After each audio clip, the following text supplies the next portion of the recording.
I unboxed the brakes.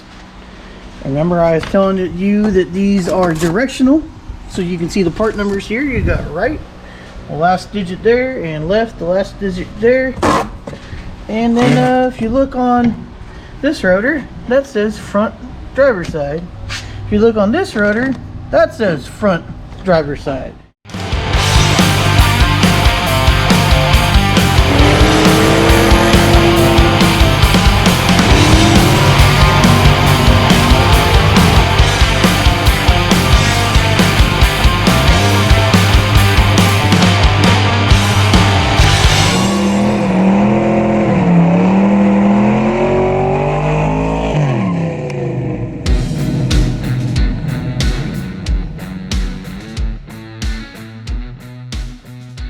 Last night I had started on the Magnum and I had done a little video to show what I was doing, but it didn't seem to record on the GoPro, so let me go back over that with you.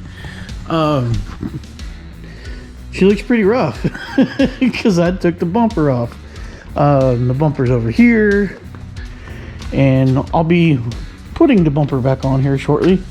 And I would have showed you guys how to maybe pull that off if it was mounted correctly, but it definitely is not mounted correctly. That poor bumper's had a hard life on this car, and they've done some interesting ways to fix it to where it needs to be, I guess you could say. So anyway, so I got the bumper off. What I've been dealing with, and I'll show you guys some pictures, is I have an issue with the power steering cooler. The issue is it's been hanging down here with baling wire. You can kind of see this line right here. That's where it was. Just kind of chilling, and there's no brackets for it. So I just couldn't deal with that. It's just been bugging me. I don't like it flopping around in there. So I'm trying to find a way to fix it to the radiator, condenser, not radiator. There's two little plastic brackets that hold this thing in here, and obviously they're long gone. I called the dealer, they can't get them, and I think it would be a little difficult maybe to get them from a junkyard because I have a feeling that they might be brittle and crack. So I've got to figure out a way to get that mounted back to the condenser. I've got all that figured out this morning, so let me show you what I'm going to do. I've unbolted the condenser here. So I got some room to kind of go in between it. I pulled these are little like radiator or cooling ducts, I guess you could say, that force the air in here. And what I've figured out is these squares right here, it's kind of hard to see. Maybe I can show y'all from here. So this square right here usually goes into a clip and holds it in place. Well, I can't just mount this straight to the condenser because I'm worried about it rubbing a hole in the condenser, because metal on metal, right?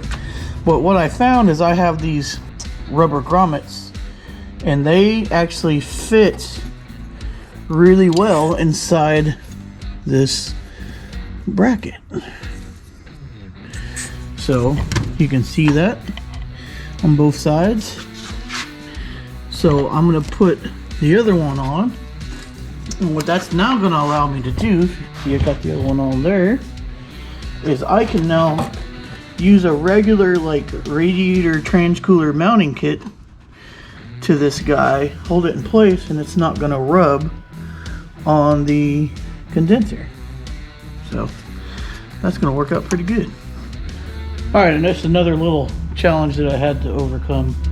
This is the little strap that goes through the radiator so that we can get this dude mounted. I lost the foam for him, so I'm going to use another rubber grommet on this side to protect that condenser from getting, you know, worn in or punctured. And then this should go on this side, and we'll, you know, clicks in like a zip tie, and we'll be good. I just got to find out where to mount this thing.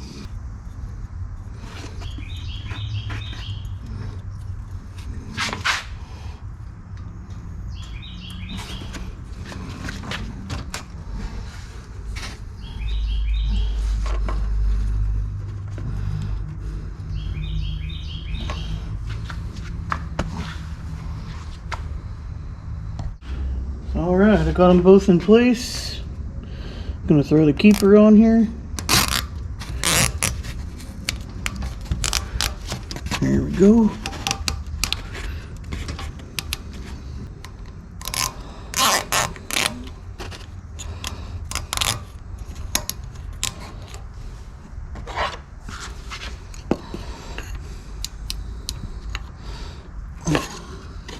Fantastic. There you have it. It's not quite as good as a factory install, but it's not going to rub a hole in the condenser, and it's mounted pretty good. I like it. It's a whole lot better than just hanging there off the bumper. So now I just got to put everything back together and get onto the brakes, because the brakes need to be done.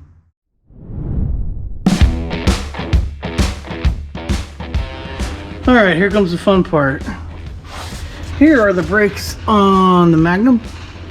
And this ridge right here that goes all the way around the rotor shouldn't be there. So they have left these, and the one on the inside.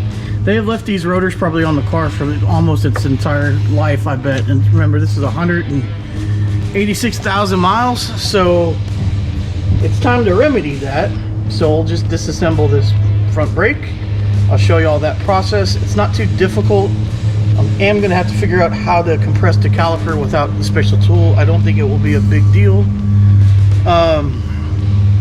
But I think all four are like these. And if all four are like this, we'll just do this one, and then I'll get after all the other ones. So this system obviously is a Brembo system for the SRT8s.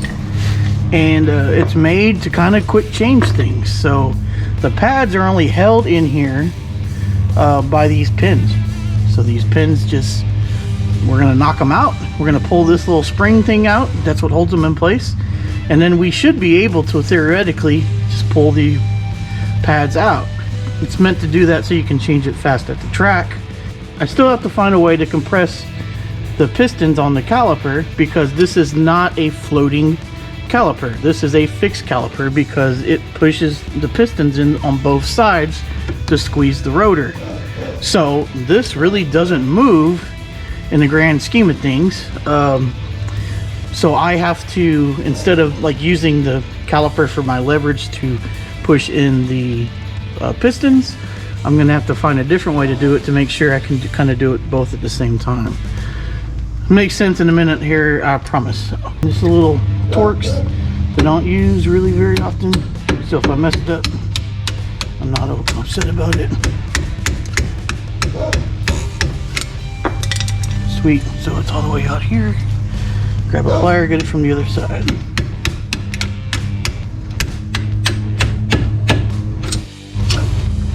Well, I got it out actually. Alright, like I said, these pins just come out. They hold this spring tensioned little thing in place. And now we've got to compress the pistons. Come to find out, there's really no reason to compress the pistons on these calipers this way. They don't have to be compressed at the same time. And if you pull the rotor out of the way, it's actually relatively simple to just use a regular C-clamp and the old brake pad to compress each side at a time. I don't know why I didn't try this first, but just do as I say, not as I do. Alright, 21mm bolts.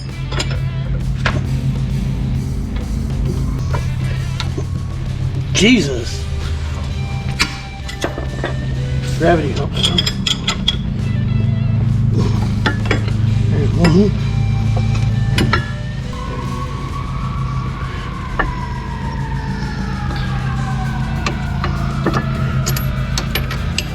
There we go. That comes off.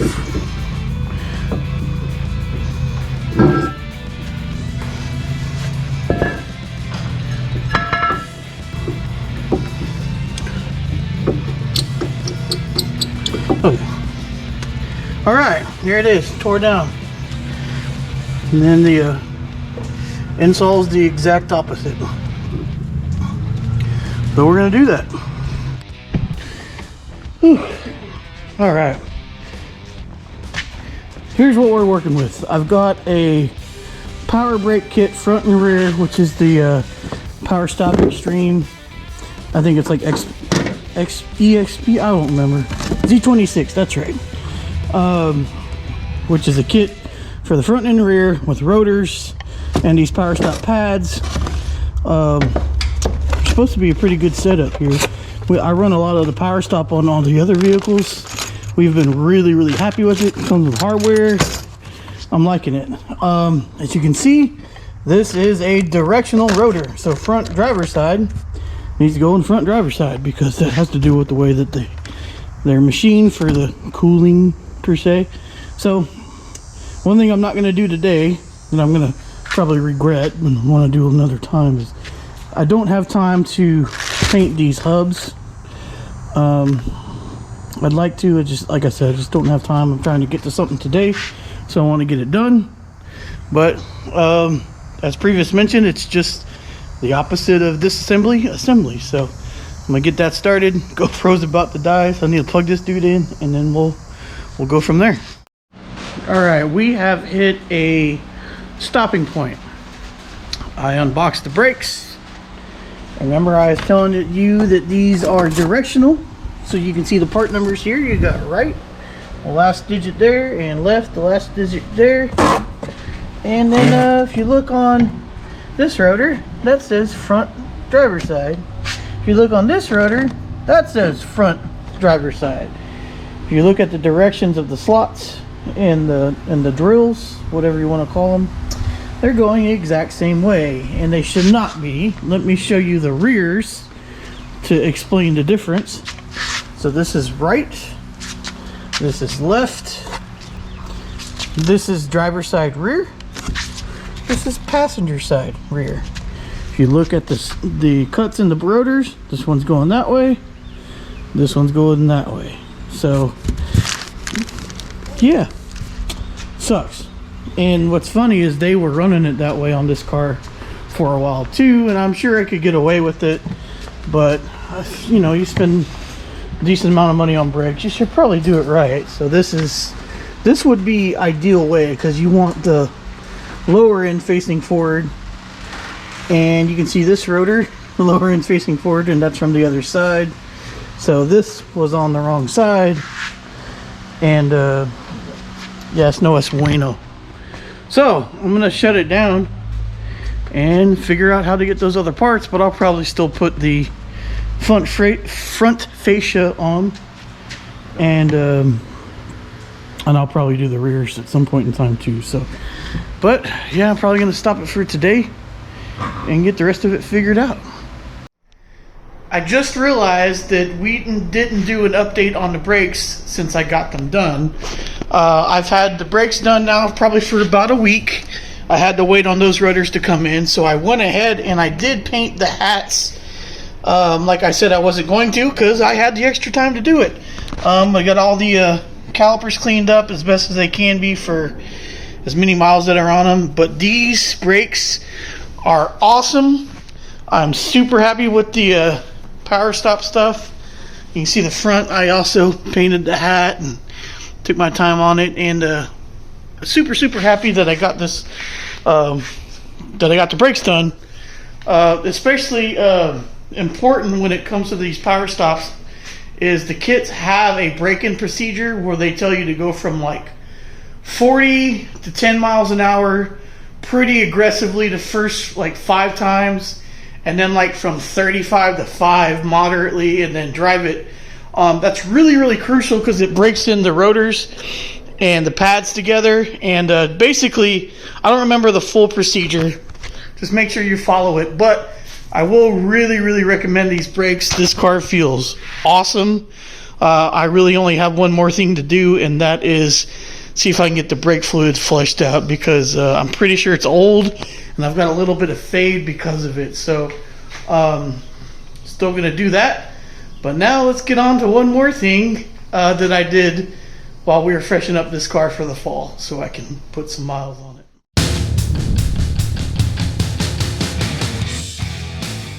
All right, while we're waiting on the rotor debacle to get finished. I've got something else I can do to probably finish the video off that I've been waiting to do for a while anyway.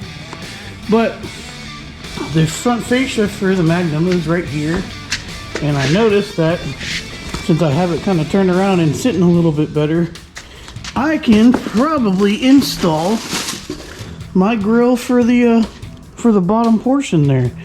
I got this from DodgeMagnumGrills.com. The dude's really cool. He's on some of the Facebook groups, and he makes a really nice piece. I don't know if he makes them, I don't know if he gets them, I don't know what it is, but this is awesome because my car is missing this. And so we're going to attempt to put this in here. I'm hoping I can figure it out, and we'll kind of go from there. So it comes with that, and then I have these little clips that I had to buy as well. But these are little clips that it's supposed to have. These clips are not cheap, but yeah, let's see what we can't get done. What do you say?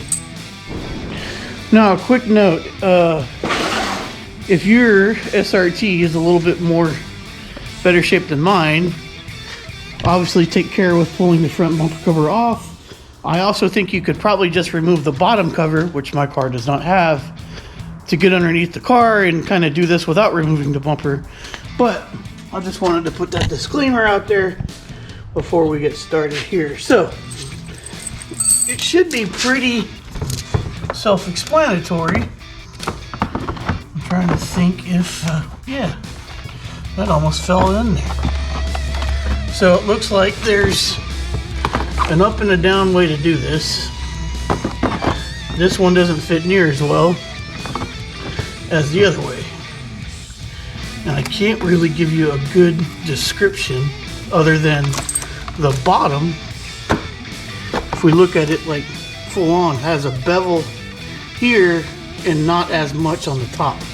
So if we use that in mind, yeah, look at that. We're going to be good to go. It kind of just fits right in there. All right, well, let me see if I can get one of these clips on here. How difficult is that going to be? Not bad so far.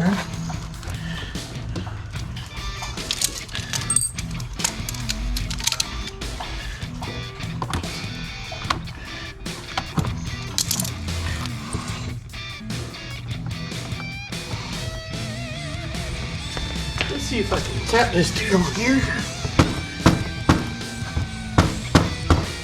Yep.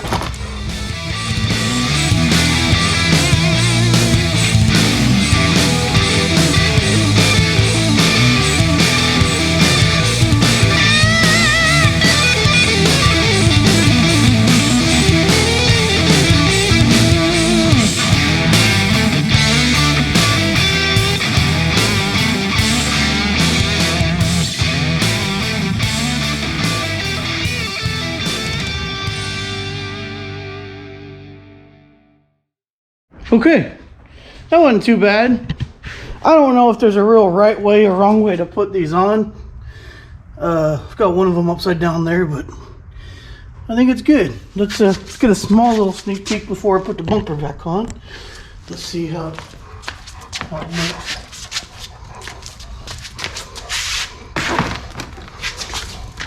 How's that look, guys? Oh yeah, it looks way better. This bumper's not in great shape, but that hook looks a whole lot better than that big old hole that was there. So, looking forward to getting that back on the car.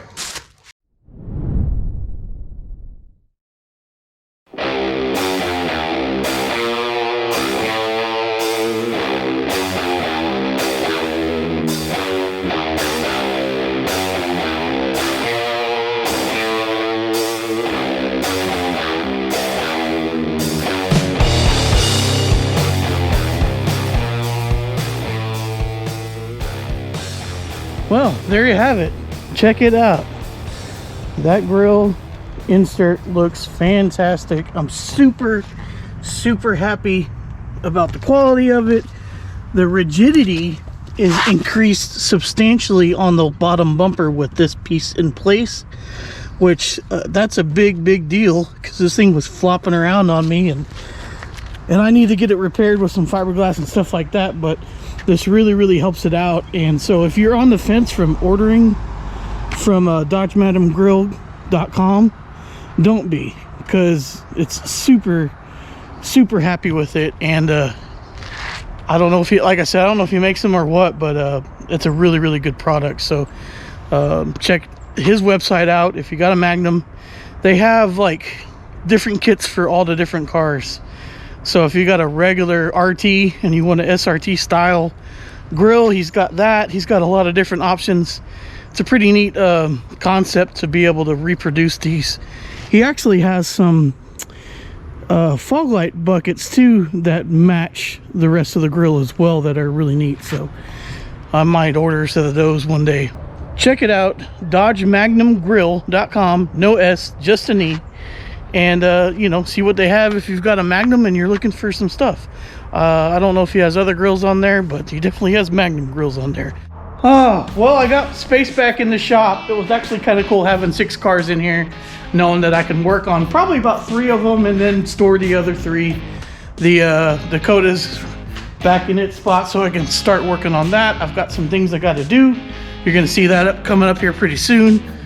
Super happy with the brakes and the grill, and fixing the power steering cooler on the Magnum, because now there's nothing stopping me from really driving that car, other than the fact that I kind of want to buy some tires for it. So I'm really going to enjoy that car this fall. Maybe later on down the road, I want to put those rear suspension components in that suspension dudes sent to me. So it just doesn't seem to need it right now, and that's a pretty big job. So I really want to do some research on that before I hop into it, so I'm prepared. But as you can tell, there's a lot of stuff going on in the channel. If you're new to the channel, there's all kinds of stuff to follow along with. So come along with us. Please consider subscribing. We'd love to have you along. If you already have subscribed, you guys are awesome. Thank you. News on some merch. I had ordered some samples of t-shirts that I thought were going to come out pretty cool. They did not come out pretty cool, so I'm glad I ordered samples. But I'm working with an artist on something else, and I'm hoping it's going to come out really cool, and maybe we can have some more t-shirts for you guys. You can see what we already have there on our website at racerxgarage.com. Go check that out. And yeah, we're going to leave you off there. So I'm gonna get back to it. Don't look at that. We've got things to do anyway. So until next time, y'all be good.